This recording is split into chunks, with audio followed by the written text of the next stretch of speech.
अस्सलाम वालेकुम व्यूअर, क्या हाल चाल है? ठीक है, मैं ना है मलक तूफान पे मेरा यूट्यूब चैनल आपका व्लॉगर। तो गाइस आज ये व्लॉग शुरू करना है। उस तो पहले जरा नवा व्यूअर है लाइक सब्सक्राइब शेयर करे सी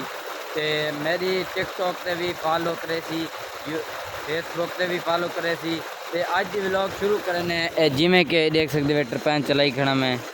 ते देख सकते वे टोटल व्यूज़ ट्रपैन चली खड़ी है। तो ये हुण वेंदा पे वाड़ां दे विच पानी ते वाणा कोल पहुँचते हैं वाल तक दिखेना है व्लॉग। तो देख सकते हो ट्रपैन चला की दी है क्योंकि स्यू पानी का वारा अज क्या नहीं। तो गाय जिमें कि ट्रपैन चली खड़ी है स्यू पानी क्या नहीं क्योंकि नहर सुक गई है, नहर की खाटी थी पई है तो हिंगालू नहर का पानी सुक गए। तो वल हुण ट्रपैन चलाएं क्योंकि वार सड़ते पान तो उन्होंने को खाद भी देनी आई जल्दी जल्दी थी सदा जल्दी जल्दी कपा आसी। तो देख सकते ट्रपैन का पानी गिद्धी वैना वाटर के विचू ते हुण वेंदा पिया आप दे वाड़न दे विच जिथा किरा पानी लेसा ते उडे पहुँचते तक व्लॉग दिखेसा। हुण टुके शुके बधे ना ट्रपैन चलाई वैना वाल टुके शुके बधे ना। गाइज ये देख सकते वे कि ये पानी पहुँचाए ते इथा किरा पानी पुजे ते वाड़ खड़े थे। कल भी अंधारी आई है ते उस तो पिछले दिन भी अंधारी आई है ते बहुत ज़्यादा नुकसान थी गया बला ज़्यादा वार जड़े हैं इस साइड तो ढटे पैन ज़्यादातर। ते देख सकते वाड़ हुने माशाल्लाह खड़े तो ठीक है ते हुन फुट्टी भी चाती खड़े तक फुट्टी दिखे ने देख सकते वे बूटा बूटा फुट्टी तो चाती खड़े थोड़ा थोड़ा बूटा बूटा इतना करा बूटा बूटा चाती खड़े जेरे बूटा चाती खड़े बाकी टोटल नहीं चाती खड़े ते कुछ जिमें 100 दे विचों 50 खान चाती खड़े हो सन तकरीबन। ते ये देख सकते वे कि ये पानी पहुँचे ते मैं किले दे विच पानी लावने सब तो पहले दरम्यान वाले क्योंकि उत्थे करा पानी थोड़ा जहा घट लगता रही आई इन गल सब तो पहले हुकू लावना होंगे ते बाकी बाद बाकिया को।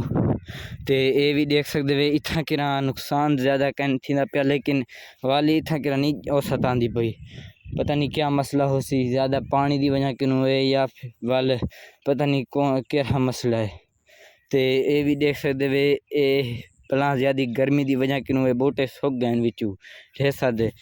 का नुकसान थी गया दूजारिया अंधारी की वजह क्यों ढेसर का। तो हुण पानी का घेना है हुण पानी लेना है गर्मी के पिछू तो नहीं रह सकते गर्मी ढेसर दी है। तो खाद भी देंदे पे ते फुट्टी भी जमी खड़ी है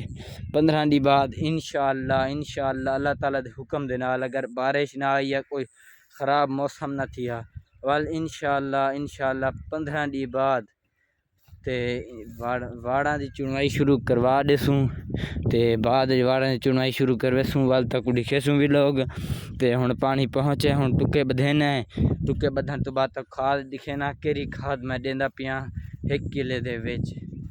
गाइस टुके दे पानी पहुँचे ये देख सकते वे ये बोर दा पानी है टुके दे पहुँचे ते खाले दी पिछू बड़ी बुरी हालत है खाला खट्टा है का ना। ते आप तो हिस्सा दसा खट गिदे से बाकी पाए थे आप दूजा का हिस्सा वो भी खटी जना हूँ शुरू थी वैसी ही पानी तो बाद पानी जना सुखसी ते ये पई है खाद पाक अरबन दी ते ये हुण सटेने है ते ये हुण तक दिखे ना केरी खाद है ये देख सकते वे पाक अरबन दी खाद है ये सटेने है विच ते ये वाल फायदा देसी वाड़ा को वाड़ा दे जरे देनू लगे पैन उन्हां को मोटा ताज़ा करे सी ते वाल हुण 2 किलियां पानी लेसूँ ते हुण मैं वेंदा पिया पिछा पिछू चक्कर लावण ताकि पंहिंजा कंहिंजा पानी लुढ़दा दा नहीं पिया हुण वेने पिछू पानी देखण के पानी लुढ़दा दा नहीं पिया हुण वेने ते हाली बात गाइस ये चेक कर सकते वे ये ज्वार मेरी चुकी पई है इको पानी नहीं लगा हाली तक इको इंशाअल्लाह ते तक हुण दिखे ना धांज जरा लगा खड़े जेठा लगा खड़े ते इनकी तबीयत नीयत सेहत हर शा ख़राब थी खड़ी है क्योंकि ये देख सकते वे सूखा खड़े उतू एक बीमारी लगी खड़ी है आजकल पता नहीं केरे केरे बीज आवे ने जिंदी वजह की बीमारी लग वेंदी इतनी जल्दी जल्दी। ते हम देख सकते वे ऊजा सालम बीमारी चे घिरी पई है ते टोटल भी बीमारी घिरी पई है पता नहीं पानी की कमी है पानी का हाल तक लगा पाए विच पानी ठीक ठाक लगा पाए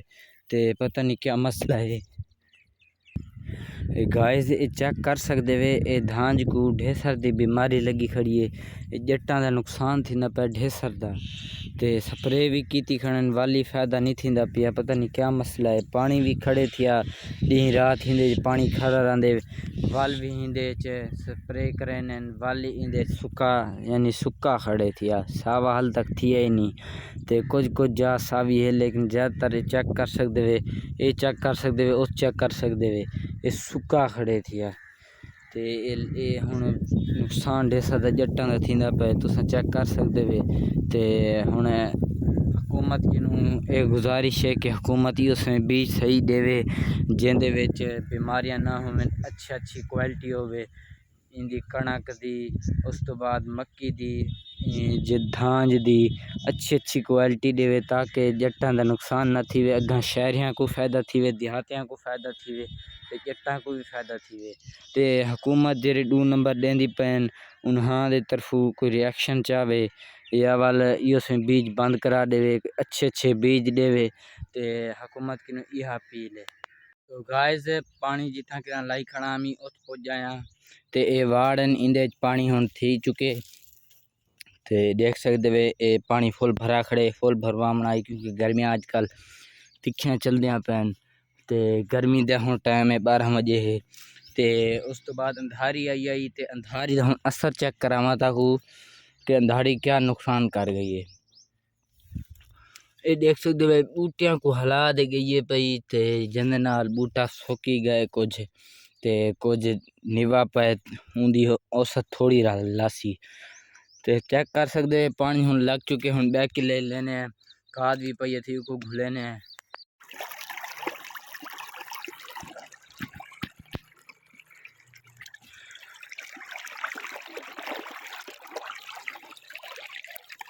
ते ओ वाला पिछला किला थी गए दूजा किला जरा पहले लाए में पानी ओ मुकम्मल थी गए हुण इकू लेंदा पिया पानी इंदे विच खाद छड्ड दित्ती है ते ए पानी लोह दिते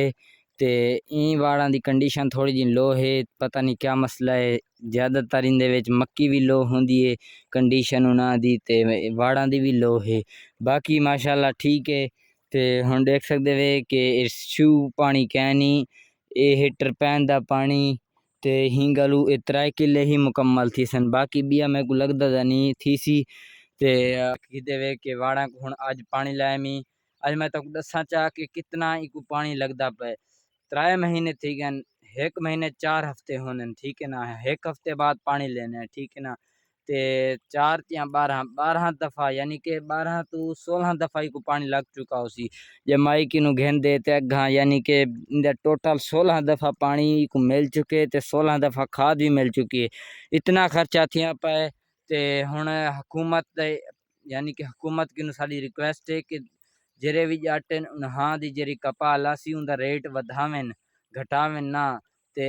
खाद जेरी है ना DAP 14 तो 15 16 हज़ार रुपये की मिलती पई है ते बाकी जेरी ए है ये भी बला महंगी है इंदा रेट हाली मेरे को क्या नहीं पता ते जेरी यूरिया है वो 5-6 हज़ार रुपये की मिलती पई है तो क्या फ़ायदा थी सी